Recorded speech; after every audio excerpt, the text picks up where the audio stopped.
দেখুন, বন্ধ ফ্লপ। ভারতীয় জনতা পার্টির ডাকা বাংলা বন্ধ পুরোদস্তুর ফ্লপ। মানুষ এই সব প্রত্যাখ্যান করেছেন। ওরা গন্ডগোল করাতে চায়, গতকালও করেছে। আরজি করের ন্যায় বিচার আমরাও চাই, মমতা বন্দ্যোপাধ্যায় চান, অভিষেক বন্দ্যোপাধ্যায় চায়, দল চায়।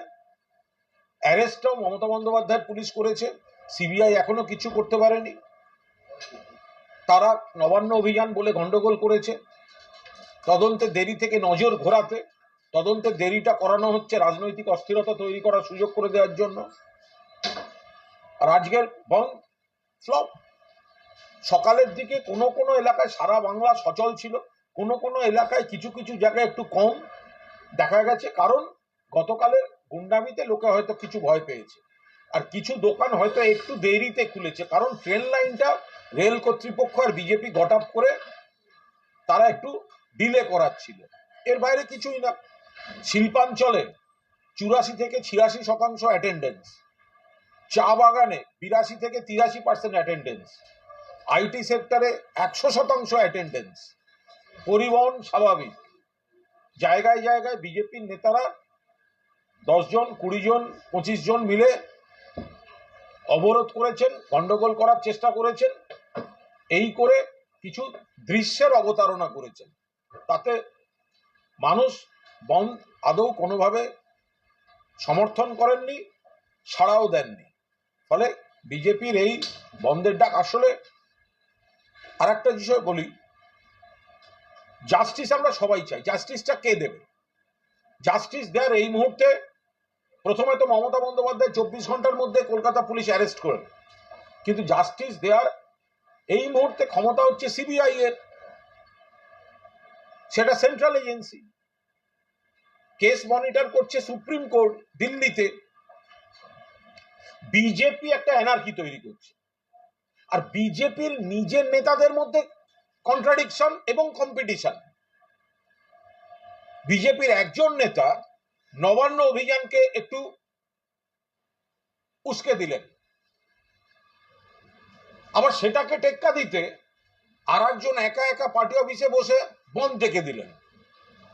আজকে বন্ধের দিন তিনি যখন 17 জন লোককে নিয়ে রাস্তায় বেরোতে যাচ্ছেন, তখন দেখা গেল কালকে যিনি উৎসাহ দিচ্ছিলেন তিনি সম্পূর্ণ অন্য জেলায় আরেকটি নিজের নির্বাচনী কেন্দ্রে আছেন। আর আরেকজন যাকে তারা সিট বদল করে হারিয়েছেন, তাকে গত দুদিন ধরে দেখা যাচ্ছে না। ফলে বিজেপির অভ্যন্তরীণ গোষ্ঠীদ্বন্দ্ব একে অপরকে টেক্কা দিতে গিয়ে জনজীবন এবং এই গোটা জিনিসটা নিয়ে তারা খেলা করছে।